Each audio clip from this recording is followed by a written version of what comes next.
Yang kedua, saya juga mau menjelaskan berkenaan dengan penggunaan alokasi dana 8%. Karena masih banyak simpang siur berkenaan dengan seperti apa panduan atau penggunaan dana 8% ini di masyarakat ya, di masyarakat. Kalau di tingkat perangkat mungkin sudah cukup paham karena sudah ada panduan berkenaan dengan penggunaan dana prioritas, penggunaan dana desa. Dana untuk khusus 8%. Nah, memang agak kesulitan kita kemarin karena arahan penetapan 8% ini agak terlambat. Sekitar bulan Maret ya, bulan Maret baru kita diwajibkan desa mengalokasikan 8%. Yang itu masuk ke apa? Ke rekening desa, tidak harus APBDes-nya selesai. Sehingga kemarin ada juga desa-desa yang apa namanya? Yang begitu masuk dana tersebut bingung. APBDes belum selesai tapi dananya sudah masuk. Nah, ternyata dana 8% itu masuk ke rekening desa hanya syaratnya sudah ditetapkannya perbuk alokasi. Nah, kita sudah menyelesaikan perbuk alokasi di bulan Maret, sehingga di April itu seluruh desa 215 desa alhamdulillah kita sudah semuanya disalurkan dana 8%. Di kabupaten lain ada yang belum karena prosesnya ditambah. Di kita tidak. Jadi harus ada rekomendasi lagi. Sehingga ini menghambat juga desa kan. Itu untuk penyaluran dari KPPN ke rekening. Tetapi penggunaannya tetap wajib. Nah, wajib mengacu terhadap penetapan APBDes. Nah, APBDes ditetapkan baru bisa dieksekusi dananya, baru bisa digunakan. Karena ada juga yang merasa dapat ini seolah-olahnya cuma-cuma katanya kan. Kalau masuk APBDes belum selesai, udah masuk tanpa syarat katanya. Wah ini Presiden Jokowi ini banyak ngasih, padahal bukan. Bagian dari alokasi dana desa yang sudah ada ditetapkan di Perbu. Untuk apa penggunanya? Untuk penanggulangan dan pencegahan. Penanggulangan dan pencegahan. Yang pertama itu pencegahan itu bisa dilakukan sesuai dengan kondisional daerah masing-masing.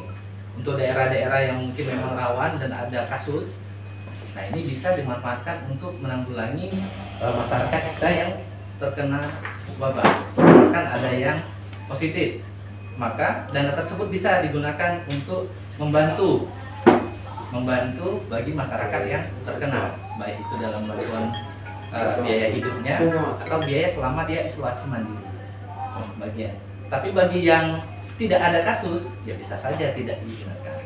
Jadi dananya terbagi dua. Satu digunakan untuk pencegahan, baik itu penyemprotan, pemberian hand sanitizer, pemberian masker, pembuatan baliho tentang sosialisasi COVID, kemudian juga digunakan untuk operasional posko, ya, tim satgas desa digunakan, kemudian dialokasikan, dan juga kita siapkan di dana bantuan tak terduga atau BTT.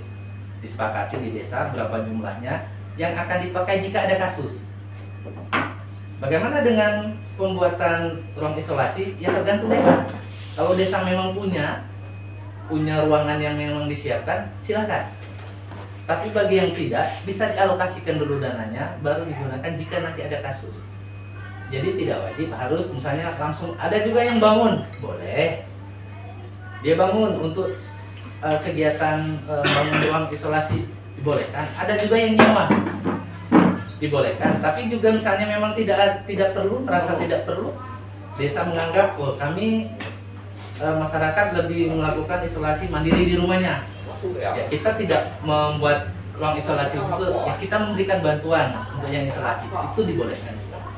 Artinya tidak wajib atau tidak harus desa itu menyiapkan khusus, ruangan khusus atau bangunan khusus, tergantung dengan kondisi desa masing-masing. Nah itu untuk penggunaan dana 8%-nya.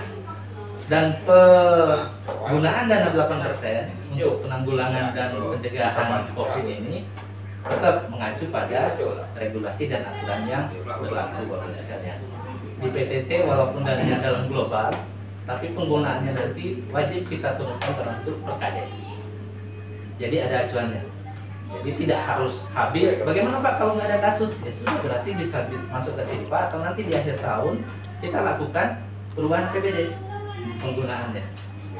Bukan berarti dana itu harus dihabiskan, bukan. Tapi dimanfaatkan sesuai dengan kondisional. Kalau nggak terserap, ya jadi silpa. Tapi kalau mau kita serap, ya tidak ada kasus, tapi mau kita serap, bisa kita lakukan perubahan PBD. Nah, jadi tetap mengacu pada aturan dan regulasi penggunaan dana desa yang sudah ditetapkan oleh pemerintah.